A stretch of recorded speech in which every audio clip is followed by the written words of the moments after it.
okotisa babulami na etelo bwayo ya esantu mpe olakisa lolenge ya kosanjolaka ntango nyonso kombo na Yesu mokonzi. Soki mosi anetolaka masiya na elilingi mpe na lolenge ya nyoka ya ebende kuna na esobe, ekomi ntango ya kosanjola masiya na polele mpe kotanga kombo na Yesu oyo ezali likolo bakombo nyonso. Nzambe bandima kokabola bokonzi bwa ye na biso baye tozalaki na se ya bowumbu ya Satana mpe akomisa biso basantu na ntina kokokana na ye mosantu azali. Kombo bipa etangamaka bikomba bazwaka bana. Haleluya. Kombo elongola biso na bowumbu ya Satana. Kombo na Yesu. Kombo yo epesamela mokili na ntina ete lobiko etangama na mokili epai ya bato. Yesu Masiya, tika na sanjola kombo na yo. Kombo epesamela mokili na ntina ete lobiko etangama na mokili epai wapi butu ankolela mpe mikakatano ekomama na mitema ya bato. Kombo elatisa mokili lamba ya sika oyo moto moko te akoki kolongola yango. Kombo yo ekamuna misala ya Satana lokola mosali mafuta akamunaka mbila mpona kobimisa mafuta. Kombo yo ememaka bomoi epai kufa elobama. Kombo yo ememaka lobiko epai bokono eumela ntango molai. Kombo yo epesaka biyano epai wapi mituna esukisa maelemi ya bato ose. Kombo ebikisaka bokono oyo esukisa maele ya minganga. Kombo ebimisa maele ya bato liboma na ntina kotalisa ete moboko ya boyebi eza nde yo Yesu Kristo ya Nazareti. Kombo etanisaka tongo na mitema ya baye baumela na butu ya mikakatano. Kombo emema lipamboli epai wapi mobondo elobama. Haleluya. Kombo etiaka makele makasi na matoi ya baye bateka bomoi na ntina ya mbongo mpe na ntina bisengo ya mokili. Kombo na Yesu Kristo. Kombo basantu akala basakola. Kombo yo eningisa mpe etengamisa lifelo mpona libela. Kombo esopaka ngolu ya Nzambe Tata likolo na bato. Kombo yo elongisaka bayengebene na bitumba ya molili mpe ememaka pole mpona kongengisa banzela ya babulami. Kombo yo ebimisaka na libulu ya mikakatano mpe ya kolela. Kombo ekausaka pinzoli na miso ya baye bazolela. Kombo ezongisaka na bomoi oyo si ekufa mpe si ekauka. Kombo ezongisaka na bomoi ata oyo si ekundama. Kombo ezongisaka na bomoi ata miku ya kokauka. Kombo oyo etanisaka tongo na mitema oyo bazoumela na kati ya molili. Kombo ezali kona bakombo nyonso. Kombo etangamaka ntango nyonso solo. Kombo ekomaka elonga na mitema ya babulami. Epai kombo etangamaka makambo ebongwanaka. Epai kombo oyo ezotangama mituna ezozwa biyano. Epai kombo etangamaka. Haleluya. Oyo ezalaki pasi ekomaka pete. Epai kombo etangamaka. Haleluya. Epai makambo emonanaki pasi mituna emonana pasi epai na bato mayele. Kombo na Yesu Masiya ekomisa yango pete. Kombo oyo ememaka esengo mpe koseka na bilongi oyo ebeba na ntina mitungisi ya pasi ya mokili. Kombo na Yesu. Kombo oyo Nzambe Tata. Kombo eningisaka misala ya Satana. Kombo ezongisaka na bomoi. Kombo ebengaka na kozala eloko etikala kozala te. Kombo ememaka esengo na bilongi eseka kala. Kombo emema assurance na mitema ya bato. Kombo emema lobiko na bomoi ya bato. Kombo emema elonga na kati ya bomoi ya bato. Kombo ezali kona bakombo nyonso. Kombo epai etangamaka makambo ezobongwana. Tika tosanjola kombo na Masiya.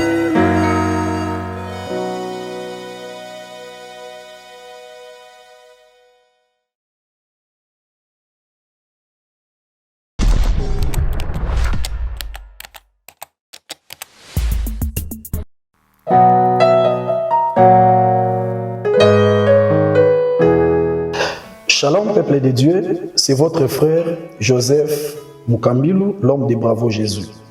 Naeli biso sangwa malamu, sangwa ezali nini? Centre évangélique La Voix de Dieu, l'église que nous dirigeons par la grâce de Dieu, organise une grande activité de prière dénommée Opération Plus Jamais Ça. Et pendant ce mois de juillet, Tokolbela Tianimoko est très important, bénis-moi aussi, Pambola Ngaipe. Lokola Esaú akendaki pa ya papa na ye Jacob alobi papa pambola ngai pe équipé église te équipé esika te bisika lobi ko ezalaka mosika te Nzambe balukaka ye sangana na biso na avenue Kikumbi numéro 13 quartier 6 référence marché quartier 6 zwa direction à Prince ya Sekoma pona koloba papa pambola biso pe oyo sali pa ya basusu lokola yo moto sali yango sala ngo pe pa ina biso kozanga te ezali rendez-vous pour transformer ton histoire, pour changer ta vie, pour te donner l'accès à une nouvelle saison. Pour nani tozali kolobela pambola ngai pe parce que na kati na alliance tozaka kana ba devoir te tozape na ba droit. Premier rendez-vous le 7 juillet au 8 août de 5h à 7h30 avec l'évangéliste Joseph Mukambilu, le révérend Hubert Mouyou, le révérend Jean-Paul Mayata, pasteur de la foi, le révérend pasteur Blaise Lukezo et tant d'autres serviteurs. Ne manquez surtout pas, car c'est votre opportunité, c'est votre saison, c'est votre temps. Ciao.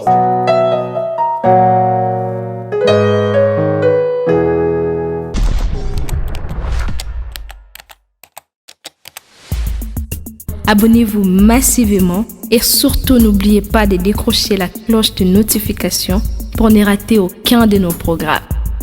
RK Pro TV. Bravo Jésus, bravo Jésus, bravo Jésus. Zamba Zamalamu, c'est votre humble serviteur, le révérend Joseph Mukambilu, Molamu Sinabino Natongo, pour vous mobiliser, pour vous sensibiliser, pour vous dire que, mes bien-aimés dans le Seigneur, réjouissez-vous. Pasteur Joseph, tu dis quoi? J'ai dit, réjouissez-vous. Pourquoi? Parce que Dieu t'a donné la vie.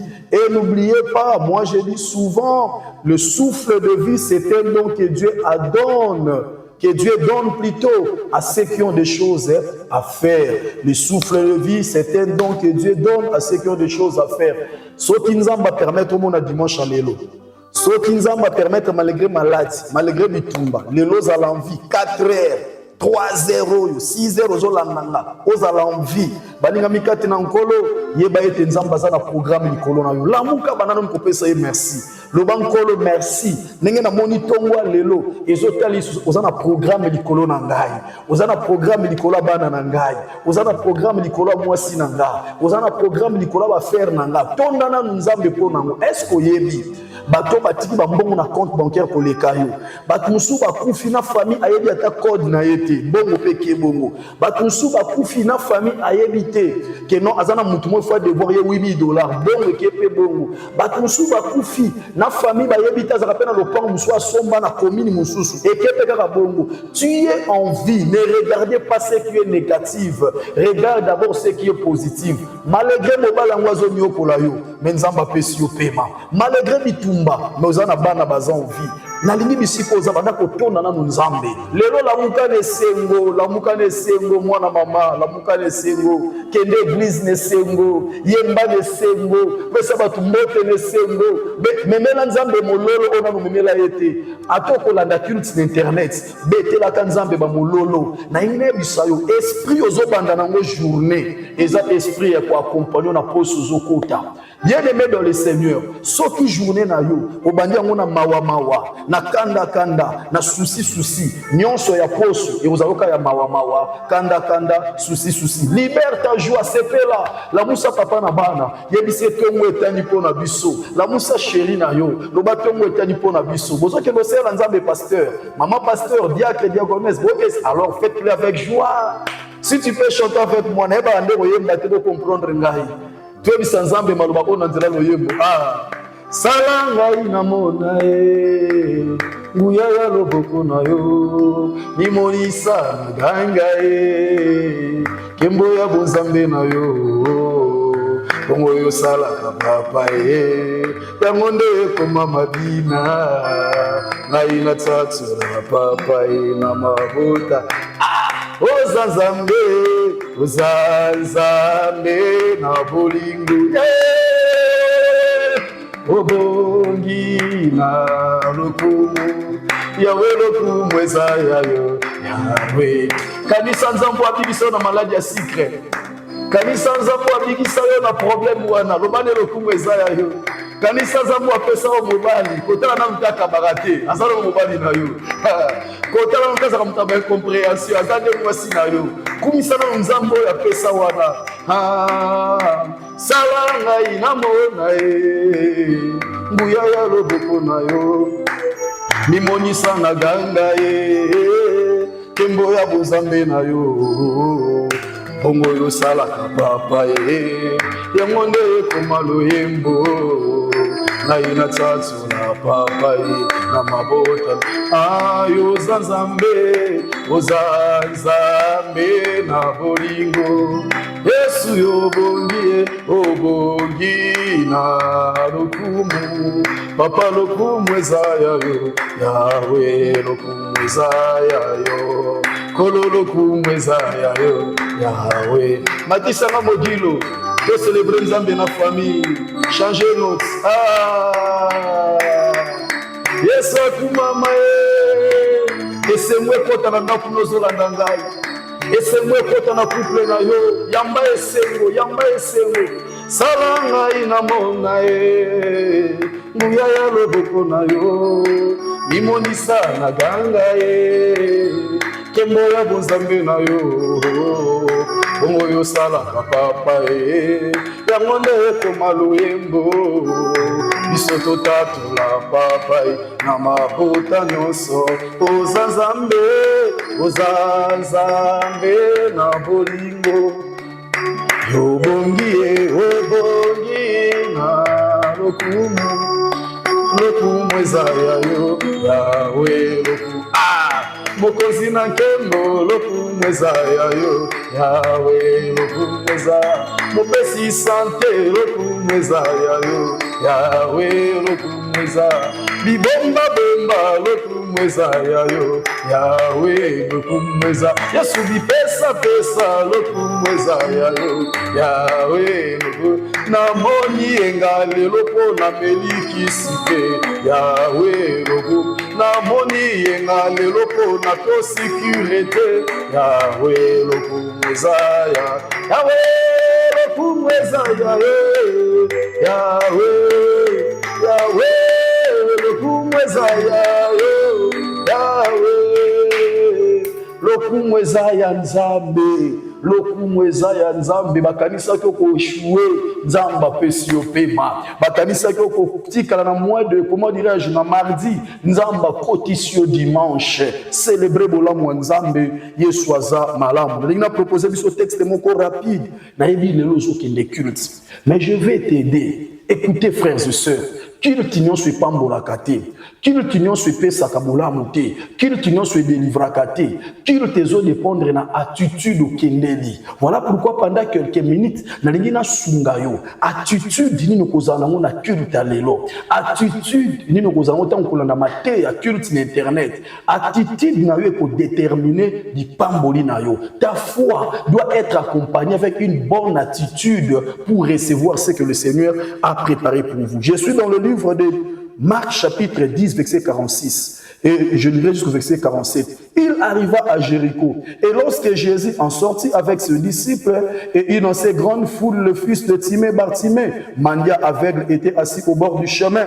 Il a entendu que c'était Jésus de Nazareth. Il s'est mis en criant: fils de David, Jésus aie pitié de moi. Que Dieu bénisse sa parole. Nzamba pambola maloba na ye bozolanda pasteur Joseph Mukambilu na tranche matinale oyo balinga mikati na nkolo avant culte partager mission yango tinde la ndeko landa exhortation oyo nzamba ko pambola yo. Frères et sœurs, attitude na yo eko déterminer eloko zoluka, attitude na yo ezo déterminer eloko zolinga. Le Bartimée, le frère en question, na boyina kota na ba considération mususu po ezo biso tenter pozo kende culte ozo sala déjeuner po bo kende culte ozo bomisa bilamba po kende culte le lom toza na protocole louange, adoration. Écoutez quelque chose, mes bien-aimés dans le Seigneur. On doit avoir la conduite de culte pour honorer les dieux de culte. Il faut avoir la conduite de culte pour honorer les dieux de culte. Il faut avoir une attitude, j'allais dire, meilleure devant les dieux de culte. Ici, Bartimée, il avait un problème. Mais bien aimé dans le Seigneur, le problème de Bartimée, c'est quoi? Bartimée avait un problème au niveau de ses yeux. Mais Bartimée n'avait pas un problème au niveau de ses oreilles. Frères et sœurs, vous êtes obligés de louer Dieu. Et Seigneur, kumisa nzambe lelo. Et Seigneur, adorer nzambe lelo. Pourquoi? Parce que ce qui satana yiba misu, matikela ou matoi. Pour le diable, c'est un voleur qui ne vole pas tout. Étant donné que le diable est un voleur, tout voleur est qualifié par l'esprit de la précipitation. Et à cause de la précipitation, voleur à côté de l'eau est important, à bossani est très important. À côté de l'eau est utile, à bossani est très utile. Voilà pourquoi dans la vie à Bartimée, Satan moïbi aïba misu, Satan aïba misu, à bossani matoi. Nous que la foi ne vient pas de ce qu'on voit, mais la foi vient de ce qu'on attend. Qu'on dit mais où t'as raté na auto monaka, qu'on dit mais où t'as na auto yokaka. Et Bible le dit moyenge benazo vivre par ce qu'il voit. Bible le dit le juste vivra par sa foi. Tandis que source ou ravitaillaka kondima, c'est nos oreilles. Pour vous dire tout simplement, Bartimée bayiba ye misu babosana matoi. C'est que ceux qui Bartimée sengeli adorer Nzambe, à quoi adorer Nzambe par rapport à matoi. Yangwana na tongwa lelo, bosana okufela bobadi. Na tongwa lelo na présence ya Nzambe, bosana bapimela mukamba deux fois. Na tongwa lelo na présence ya Nzambe, bosana église wana betisa ko mabaku. Na tongwa lelo na présence ya Nzambe, bosana bozana ba conflit, na diagonèse, na maman pasteur, bosana na no me bien-aimé dans le Seigneur. Okoki kozwa ya motu ya te pa ina Nzambe, soki za komi bosana te. Voilà pourquoi biso to yaka na présence ya nkolo metomi bosana kate. Ozo ya déjà l'église na nzela, obiso ki moninga, apesi ngambote leo na kozwa te. Soki ya moninga dongolinga, na okelo bene na miso abatu. Sui na okika tayi komdo, ozo ya déjà zo calculer ndenge kozalela na présence ya Nzambe. Voilà pourquoi ozo raté ma pamboli pour rien maman. Ozo raté ma pamboli pour rien yaya. Ozo bimana hiver, ozo bimana été, ozo ba métro, ba trajet 4 heures, comment dirais-je, 40 minutes, 1 heure du temps. OK na l'église, car pokutana mutuana, yebisa mutuana. Soki nazaki na poesa na yo, nengena okutano na Lyon, nengena okutano peut-être na Kingasani, nengena okutano peut-être na Djobu. Mais quand je viens dans cette adresse, je viens pour Jésus. Alors laissez-moi le temps d'adorer mon Jésus. Laissez-moi le temps de savouer son amour. Laissez-moi le temps de célébrer ce qu'il est en train de faire pour moi. Laissez-moi le temps de dire à Dieu, n'acquise réception. Yabola Moussa Lelinga lundi, mardi, mercredi, jeudi, vendredi, samedi. N'acquise réception. Voilà pourquoi je viens de vous dire merci. Pasteur Joseph Alobakelo Komoko. Soki Nzamba renouveler bola muno likolo na yo. Bola munaye likolo na yo. Apesio pema.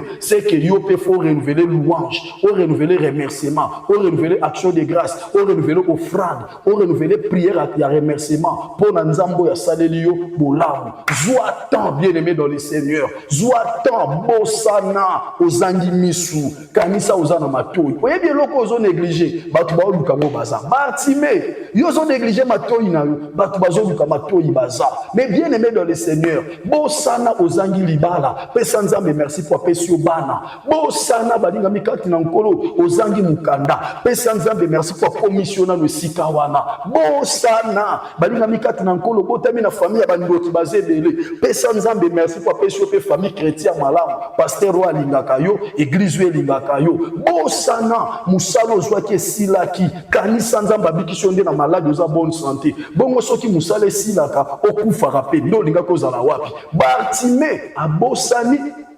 misunaye mais abandi kaka kolobela koyoka Nzamba partir à matoi ndetindike banda kobenga fils de David. Le fait qu'abengi fils de David, c'est kaza ko élever Jésus na rang ya roi, c'est kaza ko élever Jésus na rang ya seigneur, c'est kaza ko élever Jésus na trône ya likolo parce qu'il fils de David. Le fait qu'abengi fils de David azo reconnaître aza roi, mais bien aimé dans le Seigneur, lelo reconnaître Yesu aza roi na culte lelo akoki ko kata likambo na yo, na culte lelo akoki ko pesa solution na problème na yo, na culte lelo akoki ko changer condition likambo na yo. Et loko nazo sepela Bartimée benga qui est sous le roi, alors fils de David. Cela veut dire quoi? Nazo reconnaître aux roi. Balinga mikati na nkolo, soki roi telemi atiaka balwa ya sika, soki roi telemi ayaka kana ba mibeko ya sika. Tika na tongwa lelo, Nzamba yana mibeko ya sika na ndako na yo. Loba mais Nzamba yana mibeko ya sika na santé na yo. Nzamba yana mibeko ya sika na famille na yo. Mibeko oye ko sekisa yo,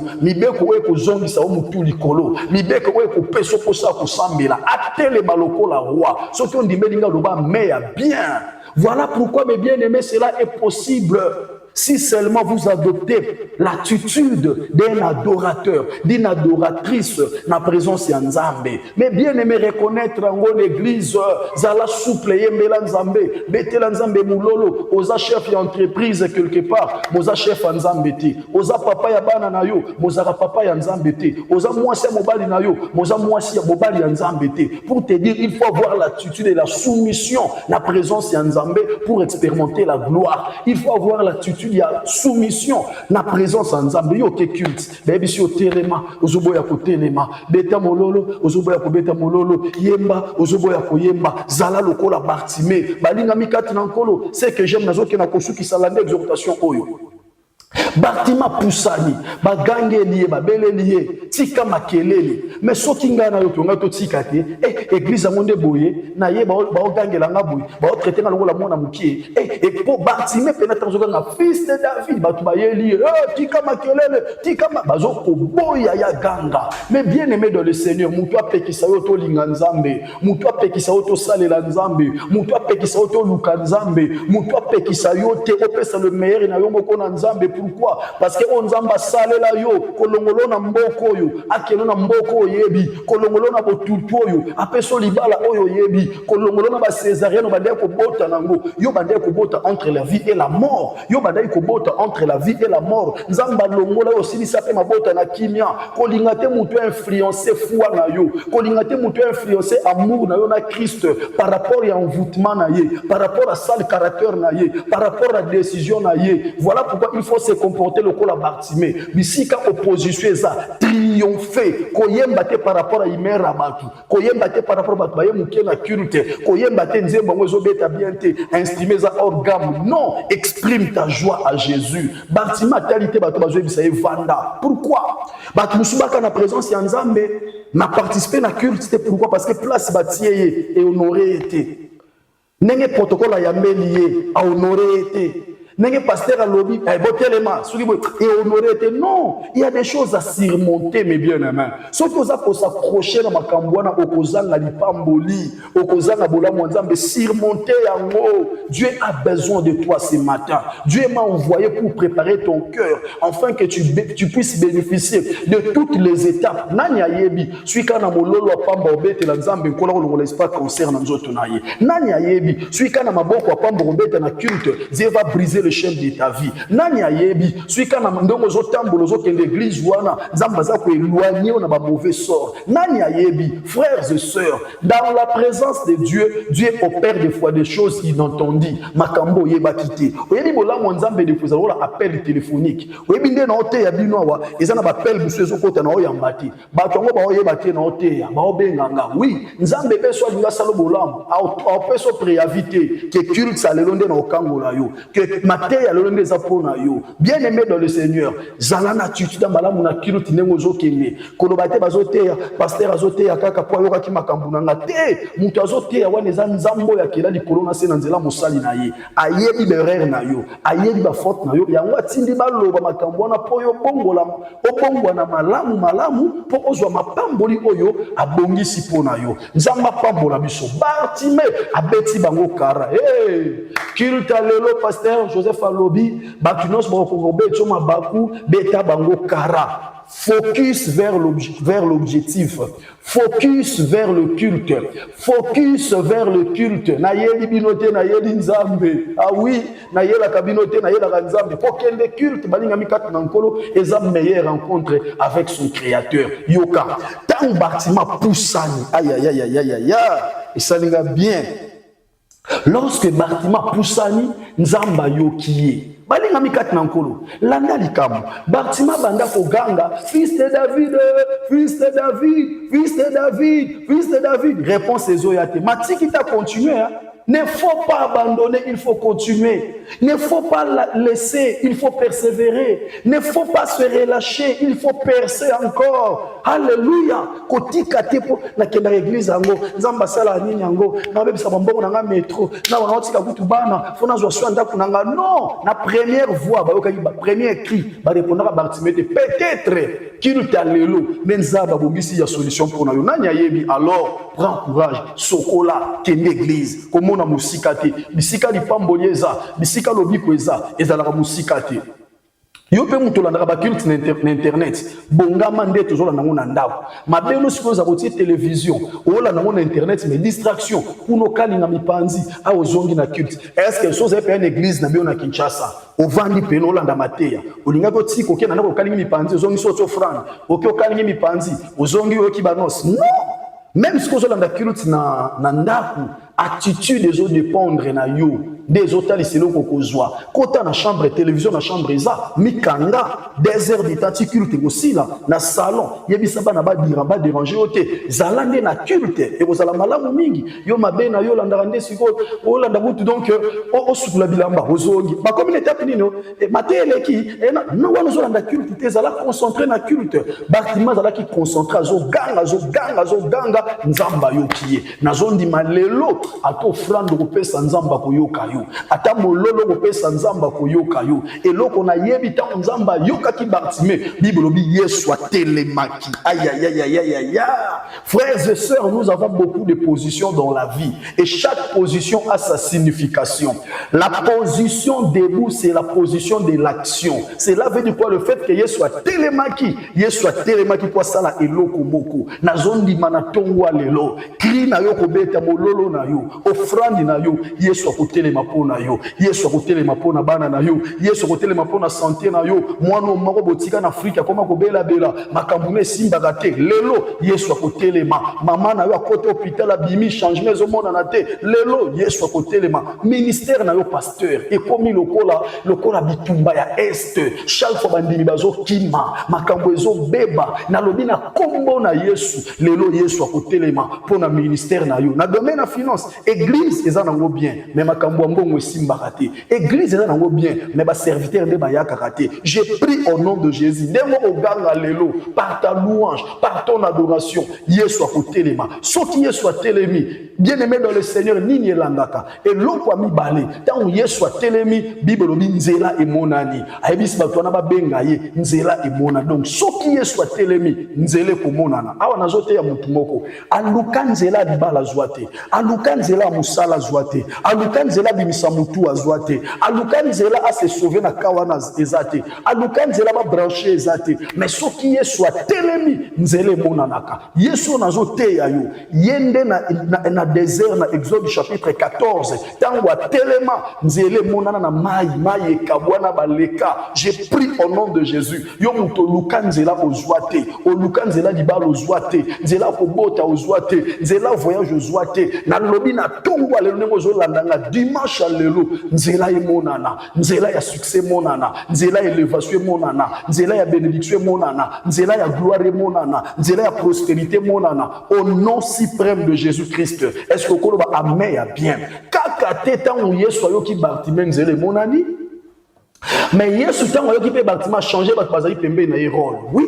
pasteur Joseph Lobinini a changé ki bato baza pembe na rôle. Nini salemaki bato babande ko bis Bartimée tika makelele Yesu ayebisi bango benga ba pas Bartimée o prend courage car il t'appelle kaka bato bando bisa ye tika makelele kaka bato wana bake ko bisa ye prend courage car il t'appelle soki Yesu ayoki yo ako changer rôle a banguna na yo yango na bondeli na tongwa lelo bato nyonso babundisaka yo na bondeli na tongwa lelo bato nyonso bamemela ko botutu na bondeli na tongwa lelo bato nyonso batongaka yo nzamba changer rôle na bango nzamba changer rôle na bango nzamba changer rôle na bango bokilo na wana ya mutema mabe nzamba changer rôle na ye papa na bino na lakela kabino mabe yemoko abota bino malakela kabino mabe na lobi nzamba changer rôle na ye bato batongaka yo nzamba changer rôle na bango au nom de Jésus nzamba changer pe rôle na yo longwa na rôle akolela koma na rôle akoseka longwa na rôle molili kende na rôle ya mpole longwa na rôle bila kelimabe kende na rôle mapamboli olobelinga me ya bien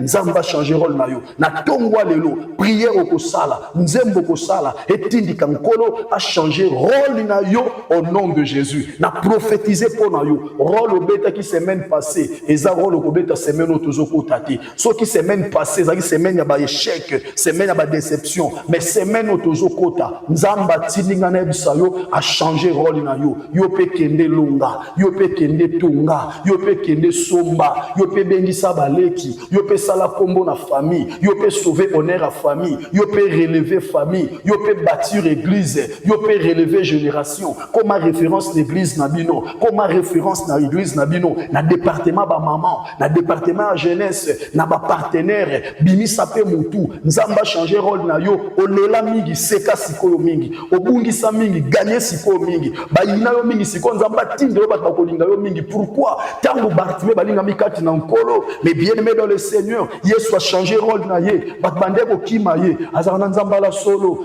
koleka pembe na yete, asenga ka balar, ba kome ko ya ko luketi na ndako na bango. Tu es ko luka vie Bartimée, o ba fongoli misu. J'ai pris au nom de Jésus, nzamba fongo la vie na yo, batu ba luka yo, nzamba fongo la vie na yo, batu ba boya ki yo ba lando, ba senga adresse na yo, ba sengo ba demande d'amis, ba zo numéro na WhatsApp, ba penso ba contrat, frères et sœurs, soki nzamba fongoli vie na yo, a fongoli yo na molimo, a fongoli yo na bonzambe, batu ba ko luka yo, ba ko luka o te potanga mingi, ba ko luka o te polo ba français ya bien, ba ko luka o te pozo maîtriser domaine wana, ba ko luka polo boko nzambe leki, ya moyembi moko ayembi nzembo salinga bien, alobi banake Yesu aleki awa, banake Yesu amoninga, bana, soki Yesu aleki na vie na yo, ato lingaka te bato bayeba makambo na yo, ato zaka muta discrétion, bakomona bilembo kenzamba balisi yo, bakomona bilembo kenzamba fongoli santé na yo,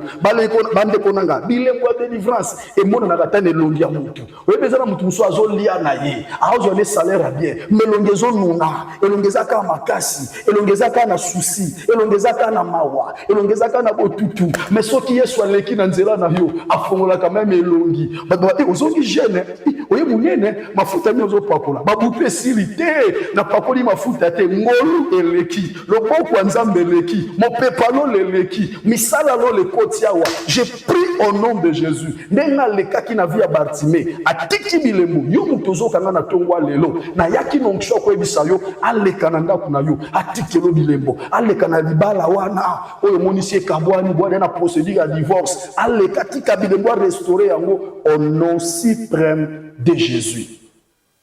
Bozolanda tope, bozali kolanda pasteur Joseph Mukambilu, l'homme de bravo Jésus, na tranche ya motivation matinale avant le culte. Mais bien aimé dans le Seigneur, na benga ngwata déjeuner matinal. Oui, yambo kene l'église yo mtukoteya, kende na titude ya esengo. Ndima Yesu soki aleki nzele komonana, soki Yesu aleki ko changer rôle na yo, soki Yesu aleki akokomiso indépendant. Nzamba pambola bino, bokende l'église ne sengo ndimela nzambe, ko kende luka nzambe na ba conflité, ko kende te pour rendre service l'église. Kende participer na culte, ko kende ka l'église bando simbaki caméra, matéya bazote ozoyo kate, ko kende ka l'église bando bande ko beta clavier, matéya bazote ozoyo kate. J'aime les gens badorateur bazara aobeta clavier aobeta guitare mais nzembo baoyemba yemo bani pe ko adorer des fois ko lela. On sent qu'il n'est pas seulement dans la musique, il est aussi dans la présence de Dieu. Au moins on a appelé la régie azoko mixer son mais maté ezoté même il est là comme un travailleur dans l'église sans pour autant être un partisan dans le culte. Lelo kota na présence ya nzambe ko kende no batute otala modèle ala tikito ko abalani so mona lipape na pe no lukango non wa distraction pamba zala focus vers la croix, focus vers Jésus, focus vers le programme qu'on donne, focus vers le message. Mema kaye koma likambo nyos moté ya côté o esimbio koma ngona mupandi c'est que nzambe bazo reprocher par rapport nango, c'est que nzambe bazo belo par rapport nango et Dieu te bénira. To mosala ba culte moko si au Kolanda biso de la foi TV awa na Kinshasa zala branché et Dieu te fera du bien.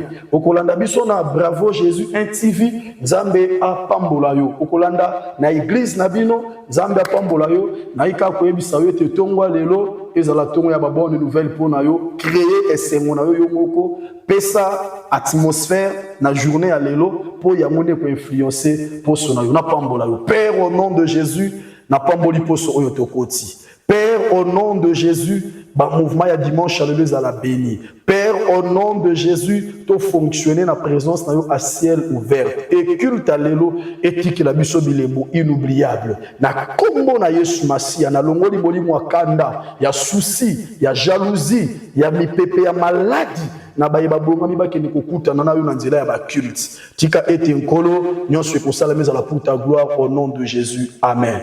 Kobosana te rendez-vous sacré tozanango le 7 juillet qui nous le 3 août dans le centre évangélique La Voix de Dieu avec le pasteur Joseph Mukambilou, les révérends Hubert Mouyou, les révérends Jean-Paul Mayata et les révérends Blaise Mukezo na thème autre kolobela bénis-moi aussi.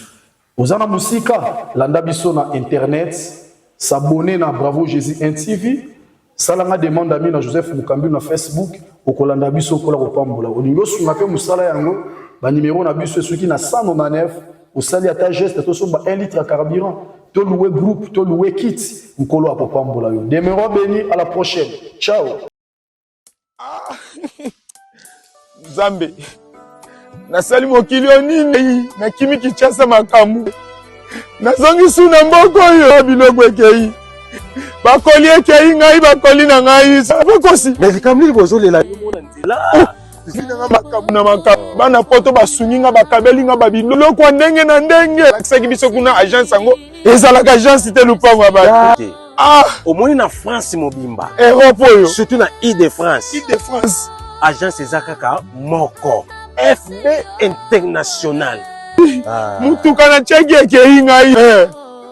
Omoni FB International. Yango ramassage yango moko.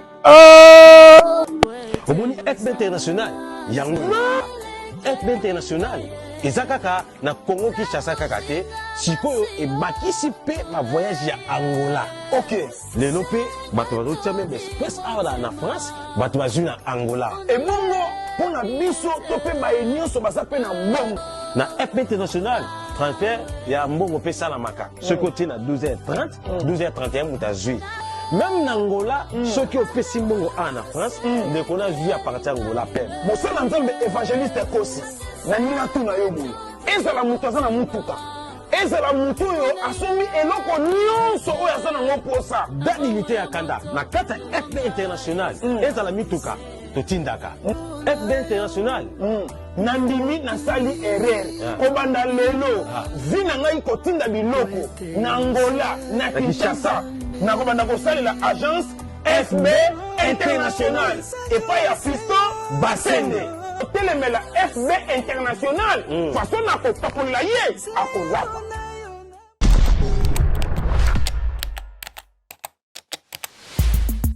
Abonnez-vous massivement et surtout n'oubliez pas de décrocher la cloche de notification pour ne rater aucun de nos programmes. RK Pro TV.